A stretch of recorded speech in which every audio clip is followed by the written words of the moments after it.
Magandang araw po mga kapadyak. Ito po pala ulit si One Hand Biker at samahan nyo po akong assemblein itong KTM Scarp MT Master. Kung hindi ka pa po nakasubscribe sa channel ko, please hit the like and subscribe button, pati po ang notification bell button para maging updated kayo sa mga susunod pang video ko po. Mga kapadyak, uunahin ko muna pong ikabit itong handlebar. Gagamit po tayo ng 4 na Allen key upang matanggal itong 4 na tornilyo. At ang Allen key na 4 po na ito ang halos na gagamitin natin sa pagbuo nitong KTM Scarp MT Master. Yan po, ikakabit na po natin itong handlebar. Hawakan po nating mabuti po, no, at isentro natin sa gitna para hindi po magasgasan. Ibalik na po natin yung mga tornilyo at wag po muna nating higpitan masyado kasi papalitan din po namin ito ng mas mahaba na stem. Isalpak na rin po natin ang unahang gulong. Mga kapadyak, paalala lang po, habang sinasalpak po natin ang gulong sa unahan, wag po nating mapipindot o madadali ang brake lever sa kaliwa para hindi magdikit po ang piston ng brake caliper po natin. Kabit na po natin ng maayos itong front axle at siguraduhin po nating mahigpit ang through axle para hindi po makalas. Okay po, install naman po natin itong KTM pre-ride pedal. Gagamit po tayo dito ng dalawang klase na tools po, no? Itong size 15 na pedal spanner at size na Allen key. Yan mga kapadyak. Dahil pwede po siyang gamitan ng Allen key at pedal spanner. Okay, install na po natin mga kapadyak. Unahin po natin tong kanan. Makikita nyo po may indication din sa pita ng R. Ibig sabihin, pang right po siya mga kapadyak. Pang kanan. Okay. Ang pihit po nito pag sa kanan po ay pa clockwise. Yan, yung ikot ng orasan ay pareho ng paghigpit ng pedal sa kanan po mga kapadyak. Yan, gamitan natin ng size 15 na bike pedal spanner. At para ma-make sure po natin na mahigpit, gamitan po natin ng size 6 na Allen key. Isunod naman po natin tong kaliwa mga kapadyak. Yan, may nakasulat po na left. Okay, isalpak na po natin. Ang paglagay po niyan ay pa counterclockwise naman po kung nakaharap po kayo sa left side. Yan yung Allen key po ang ginamit natin dahil mabilis po siyang paikutin at madaling makapag-install ng pedal po.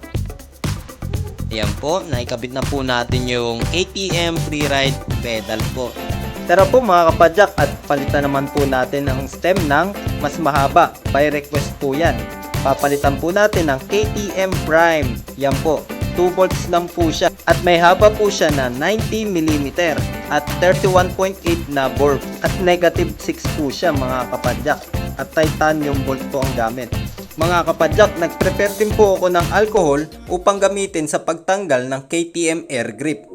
Tanggalin po muna natin itong bar end cap po. Gagamit po ako dito ng flat screw para mas madali ko pong matanggal itong takip. At ayan po, natanggal na po natin. Ito po ay silicone mga kapadyak, kaya makapit siya at mahirap tanggalin. Ayan po, hindi po natin mapihit. Ngayon, gagamit tayo ng maliit na Allen key, yung manipis po at medyo mahaba. At isusuot po natin ito sa pagitan po ng handlebar at itong silicone grip. Yan, dahan-dahanin po natin at maayos po nating isuksok po para makagawa po tayo ng siwang para doon natin papadaanin yung alcohol na gagamitin po natin. At magagamit po natin ito upang mapadulas at mapadali tayo sa pagtanggal nitong silicone handle grip. Ayan na po, umpisa na po natin.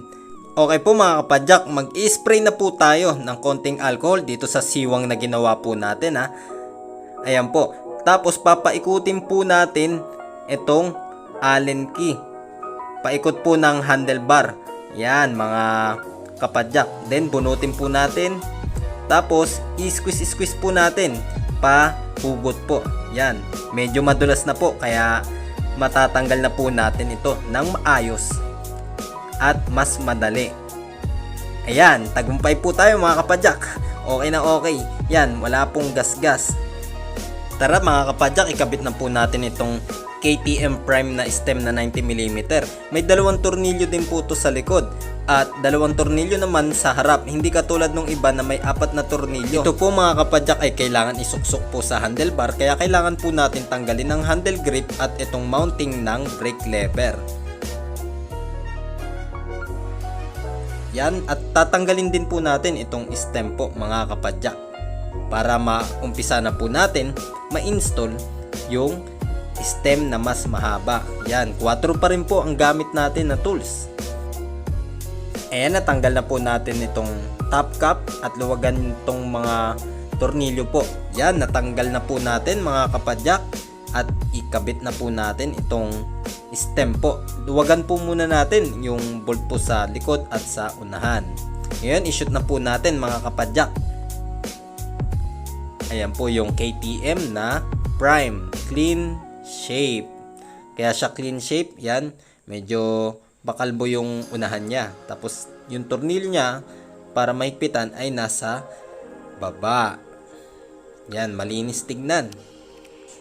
Ikabit na rin po natin ang top cap mga kapadyak at ikpitan po natin ang bahagya, yung hindi po aalog yung tinidor po sa headset. At ipantay na rin po natin ang handlebar at higpitan na rin po natin ang clamping ng stem sa steerer mga kapadyak.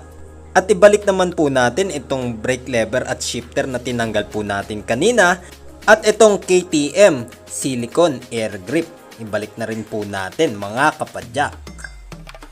Sa pagkabit nito mga kapadyak ay gagamit po muli tayo ng alcohol dahil mahirap po ito ikabit pag tuyot. Gagamit tayo ng alcohol para medyo madulas po ipasok itong KTM air grip. Yan, lagyan po natin sa loob ng alcohol para medyo madulas po siya. Pasensya na, hindi ko po mahawakan ng maayos para maipakita ko po sa inyo itong mga detalye na ito. Yan, basahin po natin itong handlebar at ipasok na po natin. Ayan, makikita nyo po. Yan, dumudulas na po siya papasok ng handlebar mga kapadyak. Yan, tapos ipihit-pihit natin. Ayan, lumagpas pa ako. Pasensya na, lumagpas mga kapadyak. Pwede naman nating hatakin mga kapadyak. Tapos nito mga kapadyak po, no, ipantay naman natin itong kanang brake lever sa kaliwa po para paresang angle. Tsaka pwede na po natin itong higpitan para hindi na gumalaw at ibalik itong takip naman po ng handlebar. Okay mga kapadyak. Ito naman po mga kapadyak, by request, papalitan po natin ng 200mm na dropper post yung 100mm po na stock nung KTM MT Scarp Master. Ayan po mga kapadyak, yung trigger nya. Luluwagan po muna natin itong kable nyan. Dahil mahaba po yung isasalpak po natin, magkakaroon po tayo ng adjustment mga kapadyak. Kita ko po sa inyo muna itong trigger ng dropper post po natin. Ayan, ayan po yung pinipindot para mag up and down ang ating KTM dropper post. Compare sa ibang dropper post na nandoon yung end cable, dito mas madali tayo makapag-adjust at makapagbawas. Tanggalin na po natin sa pagkakahigpit ang cable ng dropper post po. At tanggalin muna po natin itong end cap ng cable po. Take note po mga kapadyak, para makuha po natin ang tamang taas ng saddle ay dapat alamin po natin ang inseam measure ng gagamit po. Since wala po dito yung nakabili mga kapadyak, kinontak po namin siya at tinanong ko po kung ano ang kanyang inseams. Yan, ito po ang inseams measure niya, 33 daw po siya mga kapadyak. Ngayon, ito yung pinaka ano niya mga kapadyak, yung pinaka puwet. Considered natin na nandito yung puwet niya po. Isukat natin dito yung dropper mga kapadyak. Yan, okay. Sure na ako sa ano, sa 7 or 8. Yan ang mangyayari ngayon mga kapadyak. Ilalagay natin to dito. Hilain natin muna to. Sasalpak natin to dyan. Maglalagay muna tayo ng carbon grease. Ang KTM carbon grease. Pairan na po natin itong body ng dropper post para maging makapit. At ikabit na rin po natin ang kable. Ang gagawin po natin dito mga kapadyak, synchronize po, no? Pagka sinuksok natin, dapat sabay na hinihila. Since na isa lang yung gamit kong kamay po, ang gagawin natin isa-isa kada lubog, tansyahan.